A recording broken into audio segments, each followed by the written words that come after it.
Neste mês nós iremos falar sobre o mago e a sacerdotisa, dois arquétipos principais para o homem e para a mulher, começando com o mago e terminando com a sacerdotisa. Ao longo deste mês, em homenagem até mesmo aos 3 reis magos, a gente vai estar trabalhando esses dois arquétipos e eu convido você a estar participando todo domingo, 10 horas da manhã, aqui no canal HP Akhenaton, um bate-papo ou um podcast para que a gente possa estabelecer aqui essa definição de como colocar, incorporar, canalizar estes arquétipos na nossa vida.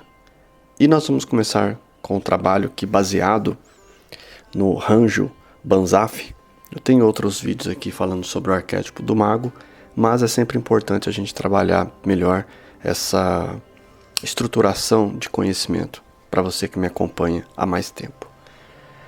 Então, começando aqui, nós vamos falar a visão, que Ranjo Banzhaf fala no seu livro A Chave Mitológica para Compreender a Estrutura Simbólica Oculta nos Arcanos Maiores. Então ele começa assim: Mago, o Pai Celestial. O mago personifica o princípio ativo, criativo. Ele representa a consciência solar, que ilumina as coisas, e que busca a clareza, e que é inequívoco.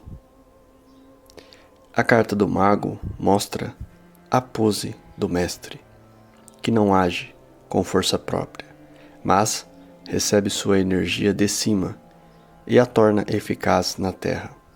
Essa ligação em cima e embaixo também se expressa no bastão e no 8 deitado e o nó do infinito. Lemnizaskata. Ela simboliza a união de 2 mundos e sua troca constante e recíproca. A mesa quadrada do mago representa o âmbito da realidade terrena, pois corresponde ao número 4.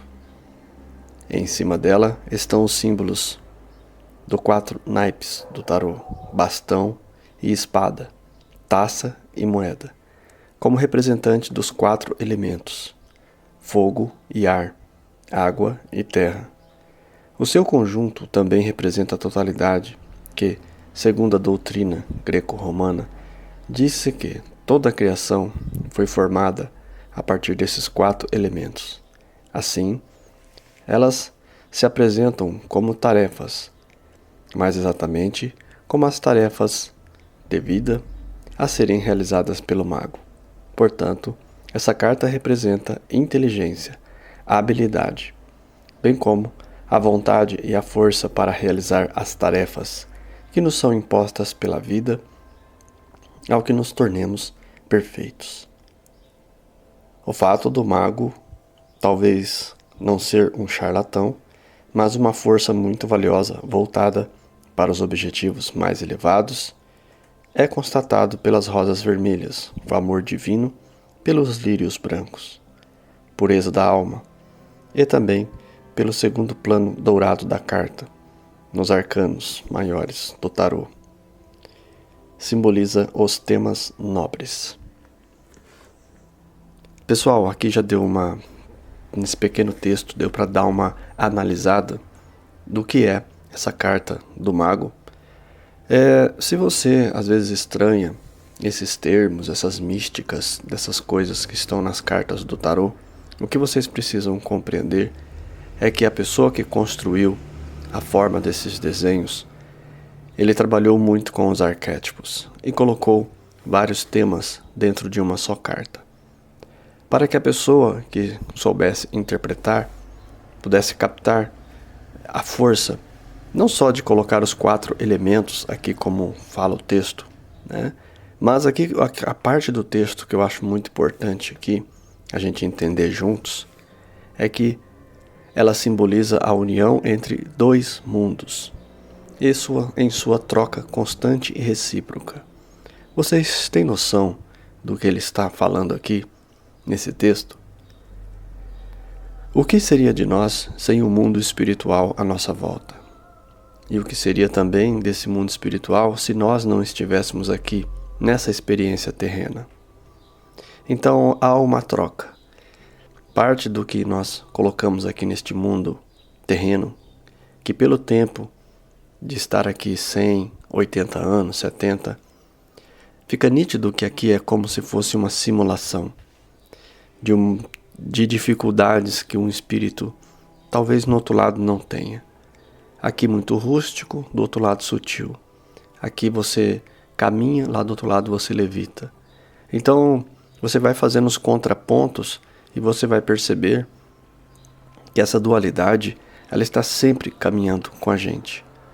Mas se eu te perguntasse aqui, quais são as palavras-chave da carta que eu definiria para vocês aqui, para você que está até aqui no vídeo agora nesse momento? A primeira palavra que eu diria, qual que é o arquétipo? O Criador, o Mestre, o Transformador, aquele que influencia. Qual seria a tarefa do mago? Atividade, tomar a iniciativa, dar impulso, encarar tarefas e realizá-las. Qual o objetivo? A maestria, a autorrealização, o conhecimento. Qual é o risco? Mania de grandeza, fantasias de onipotência, charlatanismo.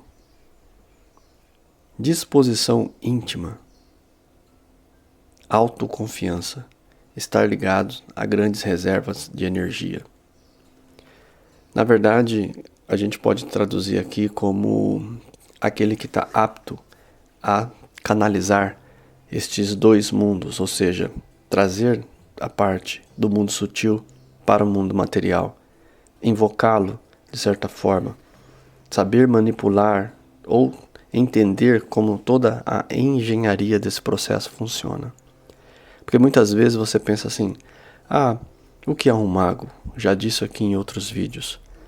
O mago é justamente aquele que se defende de toda a mistificação que existe hoje na sociedade. O mago, tanto o mago quanto a sacerdotisa também, gente, que eu vou falar no próximo vídeo sobre a sacerdotisa.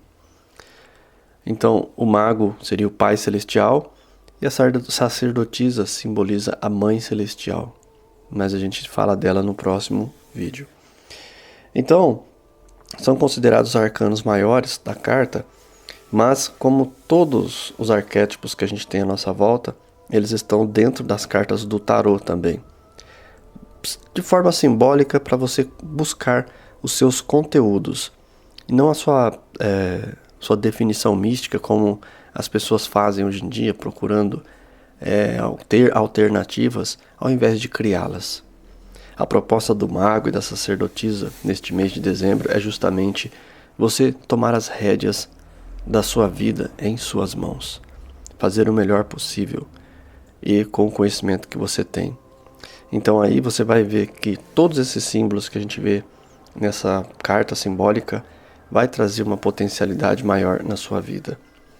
E assim, como nós falamos aqui sobre os riscos, né, do charlatanismo, quantas pessoas que acham que tem um certo poder, mistifica, influencia e depois... Veja, por exemplo, o falido médium João de Deus. O que aconteceu com ele? Ele tinha uma grande potência em suas mãos, conseguiu um alto nível de canalização e jogou tudo fora, jogou tudo pro ar. Passou a utilizar tudo aquilo em seu grel prazer, a seu grel benefício. Hoje na internet, várias pessoas que têm conhecimento, que foram programadas para ajudar aqui na internet, passam a dar seus cursos a altos preços.